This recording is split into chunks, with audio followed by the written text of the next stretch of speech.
ಆಶೀರ್ವಾದ ಎಲ್ಲ ಗಣ್ಯಮಾನ್ಯರೇ ಹಾಗೂ ಊರ ಹಿರಿಯರೇ, ತಾಯಂದಿರೇ ಹಾಗೂ ಯುವಕರೇ, ಮುದ್ದು ಮಕ್ಕಳೇ,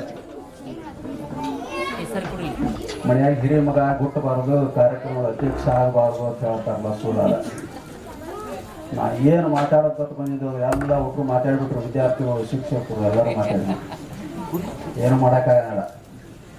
ಆದರೆ BR ಅಂಬೇಡ್ಕರ್ ಅವರ ಜಯಂತಿ ಇವತ್ತು 134ನೇ ಜಯಂತಿಯನ್ನು ಆಚರಿಸ್ತಾರಲ್ಲ, ಇದು ಜಗತ್ತಿನ ತುಂಬೆಲ್ಲ, ದೇಶ ತುಂಬೆಲ್ಲ ಆಚರಣೆ ಮಾಡ್ತಾರೆ, ಬೇರೆ ದೇಶದಾಗ ಸಹಿತ ಆಚರಣೆ ಮಾಡ್ತಾರೆ. ಅಂಥ ಒಂದು ಸಂವಿಧಾನ ಶಿಲ್ಪಿ ಅಂಬೇಡ್ಕರ್ ಜಯಂತಿಯನ್ನು ನಮ್ಮ ಹನುಮಂತರಾಯ ಅವರು ನಮ್ಮ ಶಿಷ್ಯರು ಕೂಡ, ನಮ್ಮ ವಿದ್ಯಾರ್ಥಿ.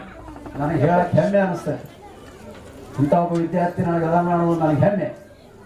ಆ ಕಾರ್ಯಕ್ರಮ ಅತಿ ಯಶಸ್ವಿಯಾಗಿ, ಅವ್ರು ಯಾವ ಕಾರ್ಯಕ್ರಮ ಮಾಡಲಿ ಭಾಳ ಯಶಸ್ವಿಯಾಗಿ ಕಾರ್ಯಕ್ರಮ ಮಾಡ್ತಾರೆ. ಅಂಬೇಡ್ಕರ್ ಅವ್ರ ಬಗ್ಗೆ ಹೇಳ್ಬೇಕಂದ್ರೆ ಅವ್ರ ತಂದೆ ತಾಯಿಗೆ 14 ಜನ ಮಕ್ಕಳು, 14ನೇ ಅವನೇ ಕೊನೆಯದಾಗೆ BR ಅಂಬೇಡ್ಕರ್ ಅವರು ಕೊನೆಯ ಮಗ. ಅವ್ರ ಬಾಲ್ಯದಲ್ಲಿ ವಿದ್ಯಾಭ್ಯಾಸ ಕಡೆ ಭಾಳ ಒಲವಿರ್ತದೆ. ಆದ್ರೆ ಸ್ಕೂಲ್ ಕಲೀಲಕ್ಕೆ ಅವ್ರಿಗೆ ಆರ್ಥಿಕ ಸ್ಥಿತಿ ಸರಿ ಇರ್ತಿರಲ್ಲ. ಅವ್ರ ತಂದೆ ತಾಯಿಗೆ ಅವ್ರು ಸಾರಿ ಕೆಲಸ ಇಲ್ಲ. ಮನೆಯೊಳಗೆ ಓದ್ಬೇಕಂತಾರ ಲೈಟ್ ಇಲ್ಲ, ಬೀದಿ ಲೈಟ್ದಾಗ ಕೂತು ಓದಿರುವಂಥ ಒಬ್ಬ ಮಹಾನ್ ವ್ಯಕ್ತಿ ಅವ್ರು. ಇವತ್ತಿನ ದಿವಸ ಎಲ್ಲ ದೇಶಗಳಿಗೆ ಹೋಗಿ ವಿದ್ಯಾಭ್ಯಾಸ ಮಾಡಿ ಏನಾಗಿ ಹೇಳಿದ್ರು.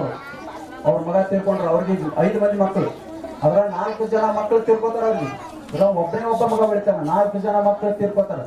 ಆದ್ರೆ ತೀರ್ಕೊಂಡ್ರು ಅದನ್ನ ಅವ್ರೇನೋ ಅಷ್ಟಿದು ಅವ್ನ ಹೆಂಡತಿನೇ ಹೇಳ್ಬಿಡ್ತಾಳೆ, ಈ ಮಕ್ಕಳ ಸತ್ಯತೆಗೆ ನೀವು ಏನು ಮುಂದೆ ಹೆಜ್ಜೆ ಇಟ್ಟಿರಲ್ಲ, ಅದರಿಂದ ಹಿಂದೆ ಸರಿಬೇಡ, ಮುಂದೆ ಹೆಜ್ಜೆ ಇಡ್ರಿ. ನಾವು 4 ಮಕ್ಕಳ ಸತ್ರ ಏನಾಯ್ತು, ಈ ನಮ್ಮ ದೇಶದಲ್ಲಿರುವಂಥ ಲಕ್ಷಾಂತರ ಮಕ್ಕಳಿಗೆ ನೀವು ಆದರ್ಶ ಆಗ್ತೀರಿ.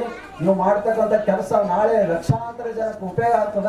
ಅದಕ್ಕೆ ನೀವು ಮುಂದೆ ಹೆಜ್ಜೆ ಹಿಂದೆ ಇಡಬೇಡ್ರಿ ಅಂತ ಹೇಳಿ ಗಂಡ ಹೇಳಿದಂಥ ಒಬ್ಬ ಮಹಾನ್ ಅಂಬೇಡ್ಕರ್ ಅವರ ಮಡದಿಯವರು. ಅಲ್ಲಿಂದ ಏನಾಗ್ತಂದ್ರೆ, ಒಂದು ಅಂಬೇಡ್ಕರ್ ಅವರ ಸಂವಿಧಾನ ರಚನೆ ಮಾಡಿದ್ರೆ ಎಲ್ಲರಿಗೂ ಈಗ ಭೇದ ಭಾವ ಮಾಡಿರ್ತದ್ರಿ. ಮತ್ತು ಕೊಲೆ, ಸುಲಿಗೆ, ಅತ್ಯಾಚಾರ ಭಾಳ ನಡೀತಿರ್ತ. ಅದನ್ನೆಲ್ಲ ನೋಡಿ ಭಾಳ ಅವರು ಏನಾರು ಮಾಡಿ ಸುಧಾರಣೆ ತರಬೇಕಂತ ಬುಕ್ಸ್ ಕಡೆ ಒಲವು ತೋರ್ತಾರ. ಅವ್ರು ಓದೋದ್ ಕಡೆ ಒಟ್ಟ ಬುಕ್ಸ್ ಅಂದ್ರೆ ಅವ್ರ ಕೈಯಾಗ ನೋಡ್ರಿ, ನಾವು ಅಂಬೇಡ್ಕರ್ ಮೂರ್ತಿ ಒಳಗೆ ಕೈಯಾಗ ಅವ್ರ ಕೈಯಾಗ ಬುಕ್ಸೇ ಐತಿ. ಎಲ್ಲ ಕಡೆ ನಾವು ನೋಡ್ತಿರ್ಬೇಕು, ಬುಕ್ಸ್ ಅದ. ಅವ್ರ ಬುಕ್ಸಿಗೆ ಭಾಳ ಮಹತ್ವ ಕೊಟ್ರು. ಅದೇ ಹೇಳಿದ್ರೆ ಏನಾಗಿ ಒಬ್ರು ಕಲ್ಲುಗಳು ಬರೋದವ್ರು ಹೇಳಿದ್ರು, ನಿಮ್ಮ ಹತ್ರ 2 ರೂಪಾಯಿ ಇದ್ರ 1 ರೂಪಾಯಿ ಕೊಟ್ಟು ಊಟ ಮಾಡು. ನಾ ಎಲ್ಲಿ ಹೋದಲ್ಲಿ ಅಂಬೇಡ್ಕರ್ ಅವ್ರ ಬಗ್ಗೆ ಹೇಳ್ತೀನಿ. ಅವರು ಒಂದು ದೃಷ್ಟಾಂತ ಕೊಟ್ರು, 1 ರೂಪಾಯಿ ಕೊಟ್ಟು ಊಟ ಮಾಡು, 1 ರೂಪಾಯಿ ಕೊಟ್ಟು ಒಂದು ಬುಕ್ ಖರೀದಿ ಮಾಡಿ ಅಂತ ಹೇಳಿದ್ರು. 1 ರೂಪಾಯಿ ಕೊಟ್ಟು ಊಟ ಮಾಡಿದ್ರೆ ಅದು ನಿನ್ನ ಬದುಕಿಸ್ತದ. ಅದೇ 1 ರೂಪಾಯಿ ಕೊಟ್ಟು ಬುಕ್ ತಗೊಂಡದ, ಬುಕ್ ಓದಿ ನೀನು ಹ್ಯಾಂಗ ಬದುಕಬೇಕು ಅನ್ನೋದು ತೋರಿಸ್ಕೊಡ್ತಾ ಅಂತ ಅಂಬೇಡ್ಕರ್ ಅವ್ರು ಹೇಳಿದ್ರು. ಬದುಕೋದು ಮುಖ್ಯ ಅಲ್ಲ, ಹ್ಯಾಂಗ ಬದುಕಬೇಕು ಅನ್ನೋದು ಹೇಳ್ಕೊಟ್ಟಂತ ಅಂಬೇಡ್ಕರ್ ಅವರು. ಒಂದ್ ದಿವಸ ಭಾಳ ಖುಷಿ ಒಳಗಿರ್ತಾರ ಅವ್ರು ಅಂಬೇಡ್ಕರ್ ಅವರು, ಭಾಳ ಖುಷಿ. ಪಿಟೀಲ್ ಬಾರಿಸೋದು. ಅವ್ರ ಸಂಗೀತ ಪ್ರಿಯರು, ಸಂಗೀತ ಕೇಳ್ಕೊತ ಕೂತಿರ್ತಾರ. ಅವರ ಸಹಾಯಕ, ಅವರ ಆಪ್ತ ಒಬ್ಬ ಏನ್ ಮಾಡ್ತಾರ, ರತ್ತು ಅಂತ ಹೇಳಿ ಅವ್ರ ಹೆಸರ. ಅವ ಬಂದು ಕೇಳ್ತಾನೆ, ಏನ್ರಿ ಸಾಹೇಬ್ರ ಭಾಳ ಖುಷಿ ಇದ್ರಲ್ಲ ಇವತ್ತು, ಯಾಕೋ ಭಾಳ ಅತಿ ಸಂತೋಷದಿಂದ ಇದಿರಲ್ಲ ಅಂತ ಅಂಬೇಡ್ಕರ್ ಸಾಹೇಬ್ರ ಕೇಳಿದಾಗ, ನಾಳಿನ ದಿವಸ 1950 ಜನವರಿ 26 ಸಂವಿಧಾನ ರಚನೆ ಆಗೋ ಸಮಯ. ಅದಕ್ಕೆ ನಾ ಭಾಳ ಖುಷಿ ಇದೀನಿ. ಯಾರು ರಾಜ ಮಹಾರಾಜರು, ಶ್ರೀಮಂತರು ದಬ್ಬಾಳಿಕೆ ಮಾಡ್ತಾರಲ್ಲ, ಅವರೆಲ್ಲ ಬೀದಿಗೆ ಬರುವಂತ ದಿನ. ಯಾರು ಇವತ್ತು ಬೀದಿಗೆ ಸಾಮಾನ್ಯ ಬೀದಿ ಜನ ತಿರುಗಾಡ್ತಾರ, ಬೀದಿ ತಿರುಗ್ತಾರಲ್ಲ, ಅವರೆಲ್ಲ ರಾಜರಾಗೋ ದಿನ ಕಾಲ ಬಂದೇ ಬರ್ತದ ಅಂತ ಅಂಬೇಡ್ಕರ್ ಅವ್ರು ಹೇಳಿದ್ರು. ಅವ್ರ ಸಂವಿಧಾನ ರಚನೆಯಿಂದ ನಮ್ಮ ದೇಶದಾಗ ನಾವೆಲ್ಲ ಸ್ವತಂತ್ರರಾಗಿರ್ಬೇಕಾದ್ರೆ ಅದು ಬಹಳ ಮುಖ್ಯದ ಅಂತ ಹೇಳುತ್ತಾ, ಅಂಬೇಡ್ಕರ್ ಅವ್ರ ಬಗ್ಗೆ ಇಲ್ಲ ಸಾಕಷ್ಟು ಮಾತಾಡ್ಬೇಕಂತ ಬೇಕಷ್ಟದ ಅವ್ರ ಬಗ್ಗೆ ಮಾತಾಡಕ. ಆದ್ರೆ ಎಲ್ಲರೂ ವಿದ್ಯಾರ್ಥಿಗಳು ಮಾತಾಡಾರ, ಶಿಕ್ಷಕರು ಮಾತಾಡಾರ. ನಮ್ಮ ಹನುಮಂತರಾವ್ ಅವ್ರು ಏನ್ ಹೇಳ್ತಾರೆ, ನಮ್ಮನ್ನ ಗೆಸ್ಟ್ ಮಾಡ್ತಾರೆ. ಒಟ್ಟ ಫಸ್ಟ್ ನಮ್ಮನ್ನ ಗೆಸ್ಟ್ ಹಾಕೊಂಡೆ ಅವ್ರು ಮುಂದಿನ ಕೆಲಸ ಮಾಡ್ತಾರೆ ಅವರು. ಅದು ಯಾಕಂದ್ರೆ ಒಂದು ಸ್ವಲ್ಪ ವಿದ್ಯಾರ್ಥಿಗಳಿಗೆ ಮೌಲ್ಯ ಶಿಕ್ಷಣ ಬಹಳ ಇಂಪಾರ್ಟೆಂಟ್ ಇವತ್ತಿನ ದಿವಸ. ನೈತಿಕ ಪಾಠ ಅದು ಮರೆಯಾಗ್ಬಿಟ್ಟದ. ನಾವು ಕಲಿಯೊಳಗೆಲ್ಲ ಒಂದು ಪಿರಿಯಡ್ ಇರ್ತಿತ್ತು, ಒಂದು ಬುಕ್ಸ್ ಇರ್ತಿತ್ತು, ಮಾರ್ಲೆಸನ್ ಅಂತ ಒಂದು ಬುಕ್ಕೇ ಇರ್ತಿತ್ತು. ಈಗ ನೈತಿಕ ಮಟ್ಟ ಕಡಿಮೆ ಆಗ್ಬಿಟ್ಟದ. ಈಗ ಈ ವಿದ್ಯಾರ್ಥಿಗಳು ಗಮನಿಸಬೇಕು. ಪಾಲಕರ ಸಂಖ್ಯೆ ಹೆಚ್ಚು ಸೇರಿದ್ರಿಂದ ಇಲ್ಲಿ ವಿದ್ಯಾರ್ಥಿಗಳಿಂದ ಒಂದೇ ಒಂದು ಮಾತು ಹೇಳಿ ನಾನು ಮಾತು ಮುಗಿಸ್ತೀನಿ. ಮಕ್ಕಳಿಗೆ ಕಲಿಯುವಂತ ಮಕ್ಕಳು ಏನಿರ್ಬೇಕಂದ್ರ 3 ಖಾಲಿ ಇರ್ಬೇಕು. ನಿಮಗೆ 3 ಮಕ್ಕಳಿಗೆ 3 ಖಾಲಿ ಇರ್ಬೇಕು. ಯಾವ? ಒಂದು ತಲೆ, ಒಂದು ಕಿಸೆ, ಜೇಬ್ ಹತ್ತಿರಲ್ಲ ಜೇಬ, ಒಂದು ಹೊಟ್ಟೆ. ಇವು 3 ಖಾಲಿ ಇರ್ಬೇಕು ಮಕ್ಕಳಿಗೆ. ಅಂದ್ರೆ ಒಬ್ಬ ಆದರ್ಶ ವಿದ್ಯಾರ್ಥಿ ಆಗೇ ತೀರ್ತಾನೆ. ಹೆಂಗಪ್ಪ ಅಂದ್ರೆ ತಲೆ ಖಾಲಿ ಇರ್ಬೇಕಂದ್ರೆ ಹೆಂಗ? ಈಗ ನಾವು ಏನೋ ಒಂದು ಯಾವ್ದೋ ಒಂದು ಸಬ್ಜೆಕ್ಟ್ ಓದಾತೀವಲ್ಲ, ಅದಷ್ಟೇ ಇರ್ಬೇಕು ಅಂತ. ತಲೆ ಖಾಲಿ ಇರ್ಬೇಕಂದ್ರೆ ಯಾವ್ದು ನಾವು ಮಾಡ್ಬೇಕಂತ ಮಾಡೇವೋ ಅದ್ರ ಬಗ್ಗೆ ಮಾತ್ರ ಕಾನ್ಸ್ಟೆಂಟ್ ಇರ್ಬೇಕು. ಆದ್ರೆ ಧರ್ವಂಗಕ್ಕೆ ನಾವು ಏನು ಮಾಡ್ತೇವೆ, ಮಕ್ಕಳಿಗೆ ಏನು ಮಾಡ್ತೇವೆ, ಪಾಲಕರಾಗಿ ತಲೆಯಾಗಿ ತುಂಬ್ತೇವೆ. ಇಲ್ಲ ಸಗದ ವಿಚಾರಗಳನ್ನ ತಲೆಯಾಗಿ ತಗೊಳ್ಬಾರ್ದು. ಅರ್ಥ ತಲೆ ಖಾಲಿ ಇರ್ಬೇಕಂದ್ರೆ ಏನು, ನೀವು ಏನು ಮಾಡತ್ತಿ, ಈ ಒಂದು ಇಂಗ್ಲೀಷ್ ಪೇಪರ್ಗೆ ನಾವು ಹೊಂಟೀನಿ, ಇಂಗ್ಲೀಷ್ ಪೇಪರ್ ಅಷ್ಟೇ ಜ್ಞಾನ ಇರ್ಬೇಕು, ತಲೆಯೊಳಗೆ ಅದು ಅಷ್ಟೇ ಇರ್ಬೇಕು, ಉಳಿದು ಯಾವುದೇ ತಲೆಯಾಗಿ ಇಟ್ಕೋಬಾರ್ದು. ನೀವು ಪಾಲಕರಾದವ್ರು ಏನು ಮಾಡ್ತೀರಿ, ಚಂದಾಗಿ ಬರೀ, ಅವನಕ್ಕಿಂತ ಮಾರ್ಕ್ಸ್ ಹೆಚ್ಚು ಫಸ್ಟ್ ಬರಬೇಕು, ಎಲ್ಲದ್ದೆಲ್ಲ ಅವ್ರಿಗೆ ತಲೆಯಾಗಿ ಕೊಟ್ಬಿಡ್ತೀರಿ ಎಕ್ಸಾಮ್ ಹೋಗುವತ್ನಾಗ. ಅದು ಕೂಡೋದು, ಮಕ್ಕಳಿಗೆ ಪ್ರೆಷರ್ ಮಾಡಬಾರ್ದು, ಮೈಂಡ್ ಫ್ರೀ ಇರಬೇಕು. ಫ್ರೀ ಇದ್ರೆ ಅವ ಏನು ಮಾಡ್ತಾನೆ, ಮುಂದೆ ಸಾಧನೆ ಮಾಡೇ ಮಾಡ್ತಾನೆ. ಎರಡನೇದಾಗಿ ಜೇಬು, ಕಿಸೆ ಖಾಲಿ ಇರ್ಬೇಕು. ಕಿಸೆ ಖಾಲಿ ಇರ್ಬೇಕಂದ್ರೆ ಅರ್ಥ, ಕಿಸೆ ತುಂಬಿದ ಕಿಸೆ 100 ಚಟ ಕಲಿಸ್ತದ, ಆದ್ರೆ ಖಾಲಿ ಕಿಸೆ ಏನು ಮಾಡ್ತದ್ರ 100 ಪಾಠ ಕಲಿಸ್ತದ. ಅದಕ್ಕೆ ಕಿಸೆ ಖಾಲಿ ಇರಬೇಕು. ಈಗೇನು ಮಾಡ್ತೀರಿ ಪಾಲಕರು, ಏನು ಮಾಡ್ತೀರಿ, ನೀವು ಏನು ಮಾಡ್ತೀರಿ, ಮಕ್ಕಳಿಗೆ ಭಾಳ ಅಚ್ಚೆ ಮಾಡ್ತೀರಿ. ಮಕ್ಕಳಿಗೆ ದುಡ್ಡುಗಳನ್ನು ದುಡ್ಡು ಕೊಡೋದು ಸರ್ ಸಾಮಾನ್ಯ ಕೊಡ್ರಿ, ದುಡ್ಡು ಕೊಡಬಾರ್ದು. ದುಡ್ಡು ಇರ್ಲಿಕ್ಕೆ ನಡೀದೇ ಈಗಿನ ದಿವಸ ದುಡ್ಡನ್ನು ಹೆಚ್ಚಿಗೆ ಕೊಡ್ತಾರೆ ಪಾಲಕರು. ಅವ್ ಮಕ್ಕಳು ಭಾಳ ಅಣಗಾಡಿರ್ತಾರ, ಅವ್ರು ವಸೂಲು ಮಾಡ್ತಾರೆ, ಚಂದ ವಸೂಲು ಮಾಡ್ತಾರೆ. ಅದಕ್ಕೆ ಮಕ್ಕಳಿಗೆ ದುಡ್ಡು ಹೆಚ್ಚಿಗೆ ಕೊಡ್ಲಾಕ್ ಹೋಗ್ಬೇಕು. ಸ್ಕೂಲಿಗೆ ಹೋಗೋ ಮಕ್ಕಳಿಗೆ ಎಷ್ಟು ನೆಸರಿ ಅಟ್ಟೆ ಕೊಡ್ಬೇಕು. ಜೇಬ್ ಖಾಲಿ ಇರ್ಬೇಕು, ಕಿಸೆ ಖಾಲಿ ಇರ್ಬೇಕಂದ್ರೆ ಏನು ಅರ್ಥ ಅಂದ್ರೆ, ಈಗ ಅವ ಈಗ ಸ್ಕೂಲಿಗೆ ಹೊಂಟು ನಿಂದಿರ್ತಾನೆ, ಅವಾಗ ಅವ್ರ ತಾಯಿ ಕೇಳ್ತಾಳೆ, ಏನಪ್ಪ ನಿಮ್ಮ ಅಪ್ಪ ಒಂದು ಖರ್ಚಿಗೆ ಏನು ರೊಕ್ಕ ಕೊಟ್ಟ ಹೆಂಗ ಮಗಕ್ಕೆ ಕೇಳ್ತಾಳೆ. ಹೇಳವ ಅವೇನು ಕೊಡ್ತಾನ, ಏನೋ 10 ರೂಪಾಯಿ ಎಂತೂ ಕೊಟ್ಟೆ ನಾವು ಕೊಡಂಗಿಲ್ಲ. ಅವಾಗ ಹೆಂಡತಿಗೆ ಚಾನ್ಸ್ ಇರ್ಬೇಕು, ಗಂಡಿಗೆ ಬೇಯಬೇಕಾಗಿರ್ಬೇಕು ಆಕಿ. ಆಮೇಲೆ ಕೊಡ್ತಾನೆ ನಿನಗೆ, ಅವನ ಬಿಡಿಗೆ ಸಿಗರೇಟ್ಗೆ ತಂಬಾಕಿಗೆ ಸಾಲಂಗಿಲ್ಲ, ನಿನಗೇನು ಕೊಡ್ತಾನೆ ತಿಳಿಸಿದ ತಾಯಿ ಅವ್ನಿಗೆ ಏನು ಮಾಡ್ತಾಳೆ, ರೊಕ್ಕ ಕೊಟ್ಟು ಕಳಿಸ್ತಾವ ಸಾಲಿಗೆ. ಅವ ಮುಂದೆ ಹೋಗ್ತಾನ, ಹೊರಗೆ ಬಾಗ್ಲಾದಾಟ್ ಹೋಗ್ತಾನ, ಅಪ್ಪ ಕೂತಿರ್ತಾನೆ ಕಟ್ಟಿ ಮೇಲೆ. ಅವ ಕೇಳ್ತಾನ, ನಿಮ್ಮ ಅವ್ವ ಏನು ಖರ್ಚಿಗೆ ರೊಕ್ಕ ಕೊಟ್ಲಿಲ್ವ, ಹಂಗೆ ಹೊಂಟಿವಿ ಸಾಲಿಗೆ ತಮ್ಮ ಕೇಳ್ತಾನೆ.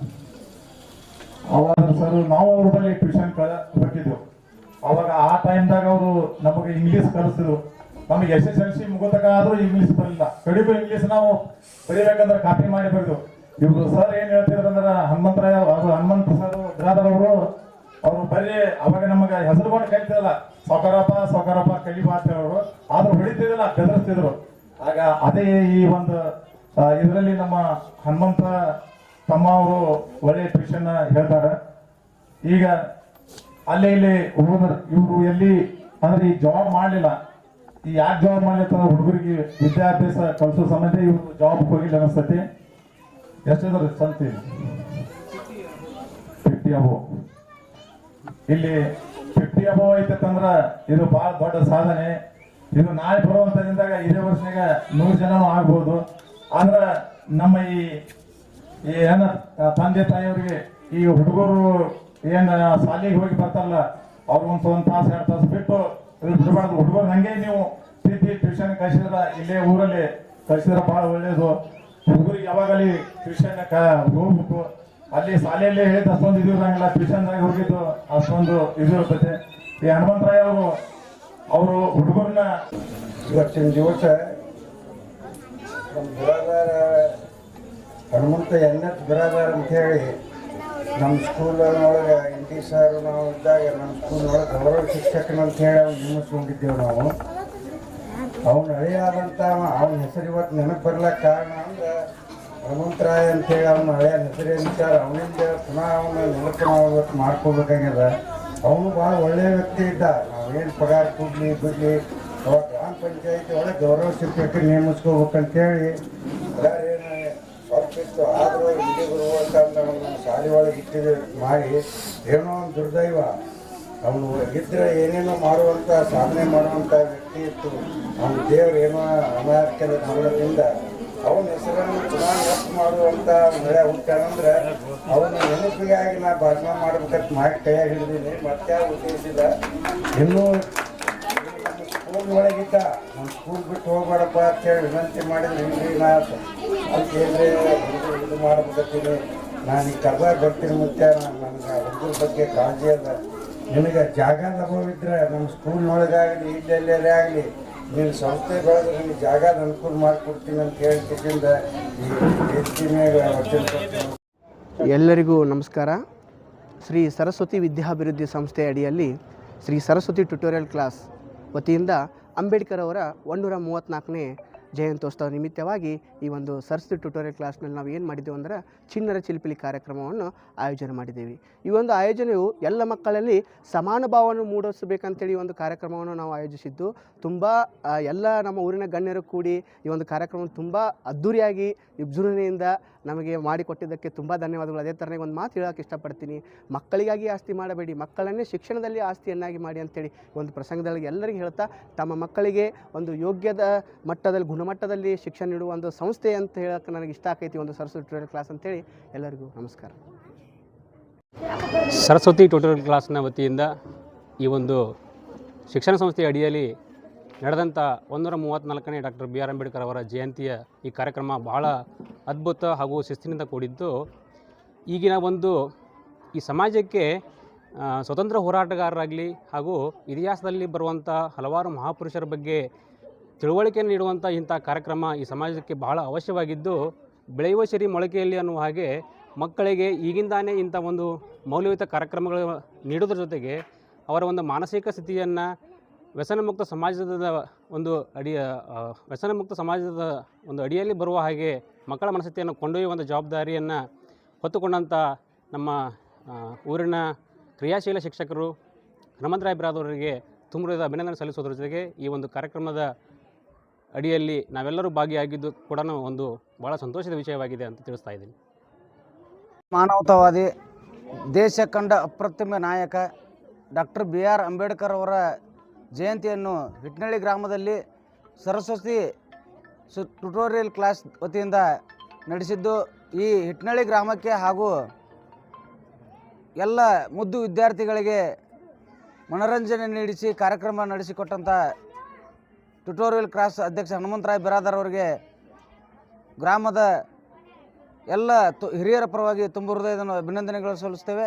ಅದರಂತೆ ಪ್ರತಿ ಗ್ರಾಮ ಗಲ್ಲಿಗಳಲ್ಲಿ ಅಂಬೇಡ್ಕರ್ ಅವರ ಒಂದು ಜಾತಿಗೆ ಸೀಮಿತವಾಗದೆ ಅವರು ರಚಿಸಿದಂಥ ಕಾನೂನು ಎಲ್ಲರಿಗೂ ಅನ್ವಯವಾಗಬೇಕಾದ್ರೆ ಪ್ರತಿ ಗಲ್ಲಿಗಳಲ್ಲಿ ಈ ಥರ ಕಾರ್ಯಕ್ರಮ ಮಾಡಿದರೆ ಅಂಬೇಡ್ಕರ್ ಅವ್ರ ಬಗ್ಗೆ ಜಾತಿಗೆ ಸೀಮಿತ ಆಗೋದಿಲ್ಲ, ಎಲ್ಲ ಜಾತಿಗಳಿಗೂ ಒಂದು ಅನುಕೂಲ ಆಗತ್ತಂತ ಹೇಳ್ತಾ